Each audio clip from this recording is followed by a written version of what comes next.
Seguimos en DEF TV en este segundo bloque hablando del conflicto en Oriente Próximo. Vamos también a hacer mención de las repercusiones, las consecuencias de esta noticia que llegaron, bueno, desde la ONU, dándole lugar a Palestina como miembro, como Estado observador no miembro, ¿no? Vamos a ver ahora el segundo informe.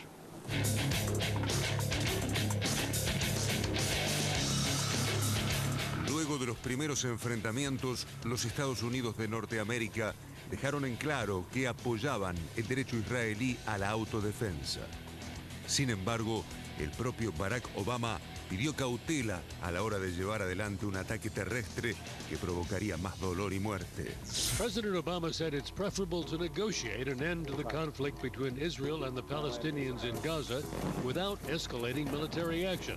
But he made it clear that he won't second-guess Israeli strategy. There's no country on earth that would tolerate missiles raining down on its citizens from outside its borders.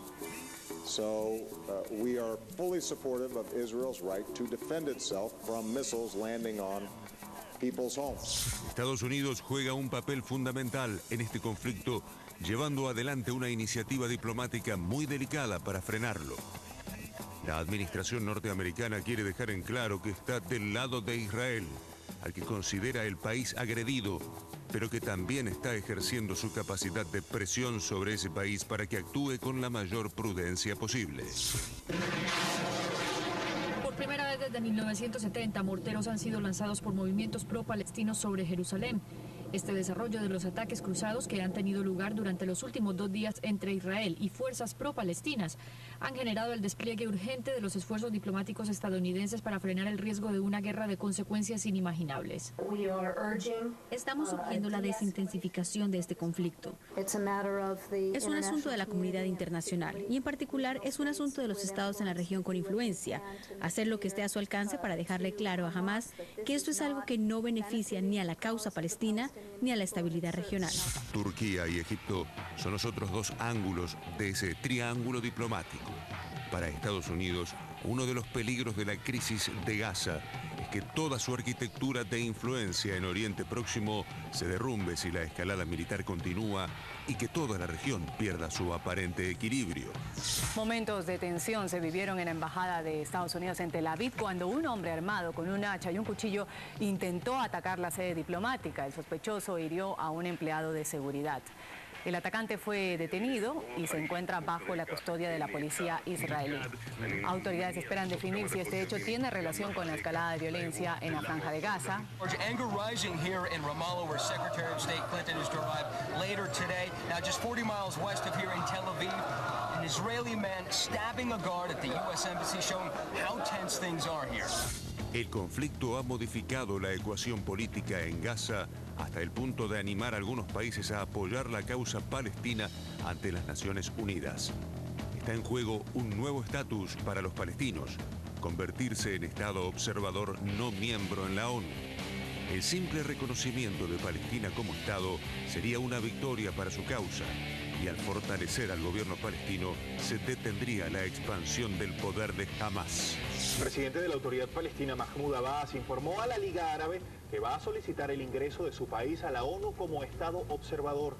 Desde el Cairo, Abbas indicó que acordó realizar la petición a la Asamblea General de la ONU antes del 29 de noviembre, tras conversar con el secretario general de Naciones Unidas, Ban Ki-moon. En este conflicto son muchos los involucrados. Israel denuncia internacionalmente a Irán y a Sudán por proveer a Hamás de cohetes con la tecnología capaz de golpear zonas tan alejadas de Gaza como Jerusalén o Tel Aviv. Los misiles son trasladados a través del desierto de Egipto y llevados por túneles que sortean la frontera israelí hasta Gaza. Hamas arms itself with weapons smuggled in from tunnels and cargo ships. These weapons include rifles, explosives, and ground-to-sea anti-tank and long-range missiles. Egipto tapona 120 túneles utilizados para el tráfico de personas y mercancías con Gaza. La campaña militar es parte de la operación de seguridad en el Sinaí lanzada tras la muerte de 16 policías y soldados egipcios el pasado día 5 en un ataque contra un puesto fronterizo cerca de Gaza. Los túneles se concentran en una franja de apenas 4 kilómetros. 7 casas que servían de entrada han sido destruidas. Había 2 amplios túneles que servían para el contrabando de vehículos. Según las autoridades, los túneles son uno de los puntos esenciales del tráfico de armas de grupos islamistas radicales. El propio presidente del Parlamento iraní confirmó que su país brinda una ayuda militar y financiera a Hamas y a la yihad islámica y reconoció que el gobierno de Irán está detrás del armamento utilizado contra Israel.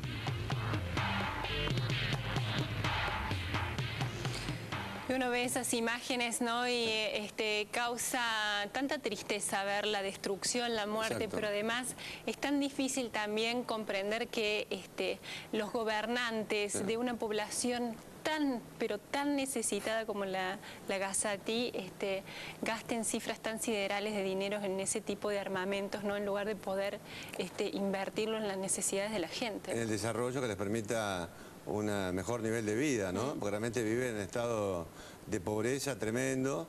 Hay que ver que Gaza, la Franja de Gaza, es uno de los, una de las regiones con más alta densidad de población. Sí, y con un crecimiento poblacional enorme por también. kilómetro cuadrado, ¿no?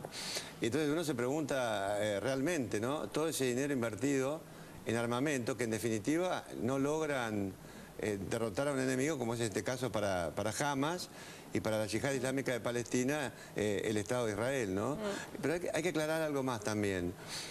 A confesión de parte, relevo de pruebas. Todos los especialistas sabíamos que Irán estaba detrás de todo esto, ¿no? Entonces, ¿por qué decide Hamas lanzar cohetes Fajr 5 proporcionados por Irán contra blancos dentro de Israel, pero que también tuvieron como objetivo la ciudad santa de Jerusalén?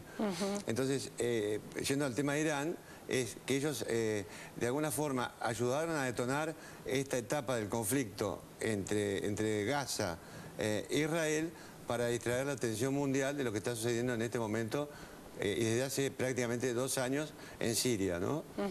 ¿Por qué? Es muy interesante esta ¿Sabes por qué? aclaración, Muy brevemente, porque para atacar Irán, es decir, yo diría que los caminos a Teherán pasan por Damasco, pasan por Beirut y pasan por Gaza, utilizando solamente el nombre de las capitales, ¿no? Es decir, Irán no puede ser atacado ni por Estados Unidos, ni por Israel, ni por ambos, ¿no es cierto?, si primero no se desarmaba ese tridente conformado por Irán, por Siria, por el Hezbollah libanés y por un Hamas que ya se ha escapado de la influencia de Irán. Ha pasado a la influencia de su órgano madre, que es la Hermandad Musulmana. Claro. Con el patrocinio de ¿quién?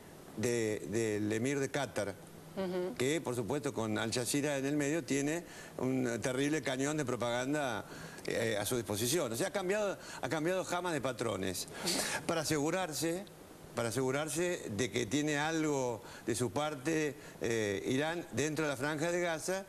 Continúa el apoyo y hay una relación muy estrecha entre lo más extremismo del yihadismo representado por la yihad islámica palestina y los organismos de seguridad y de inteligencia de Irán. O sea, la yihad islámica palestina tiene una agenda muy diferente a Hamas y a eso hay que agregarle también todos los grupos vinculados a la red Al-Qaeda, ¿no? No estamos hablando de Al-Qaeda central, es la red Al-Qaeda, ¿no?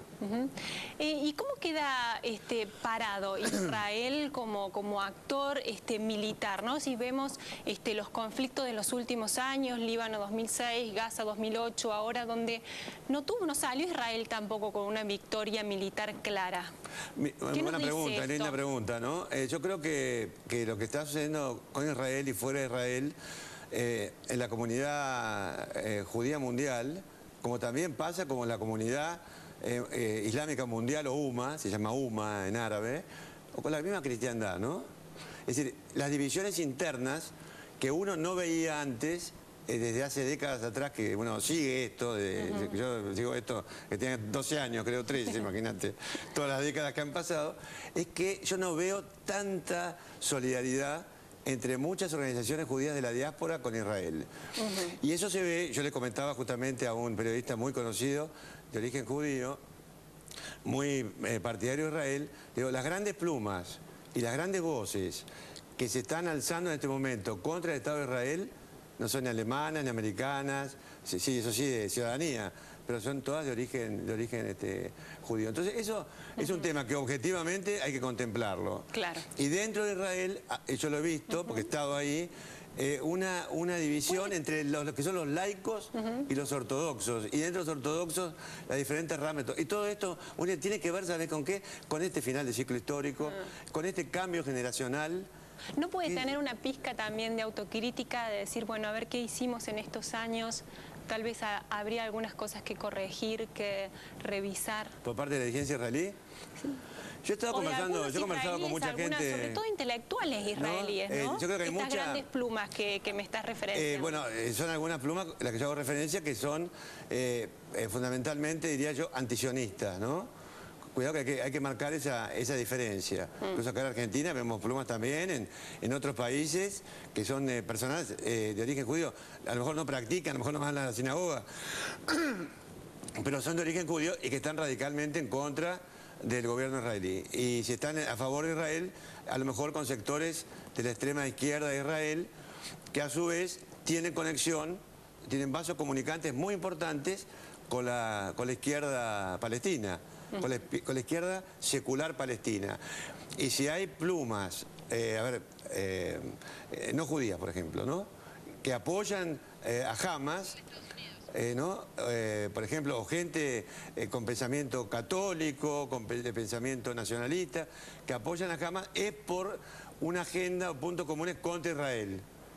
Y no porque tengan vasos comunicantes con Hamas. Yo, por ejemplo, ¿qué vaso comunicante puedo tener yo que soy un católico practicante con un movimiento islamista que lo primero que va a hacer, si llega a obtener el poder, es masacrar a los cristianos, como están haciendo en Nigeria, como hicieron en Irak y como van a hacer en Egipto, si la hermandad musulmana finalmente impone su agenda en este país, ¿no? Claro, sí. Yo me refería brevemente, más que nada a intelectuales que por ahí pueden, sin tener un pensamiento antisionista o anti-israelí, simplemente ser un poco más críticos, ¿no? De lo que uno está acostumbrado y de repente, bueno, señalar algunas cosas que les parecen que no se están haciendo tan bien o en el que Israel se le pasa un poco la mano, a lo mejor son críticos, pero no aportan ideas nuevas, ¿no? Entonces... Bueno, pero la crítica en sí misma también puede llegar a ser constructiva para repensarse. Por supuesto, pero no, yo no la veo, no veo tanto, ¿no? Es decir, a veces no la veo a lo mejor tan profunda como debería ser. ¿Sabes por qué? Porque eso me parece como que algo que está surgiendo. Uno la ha podido observar esto en el terreno,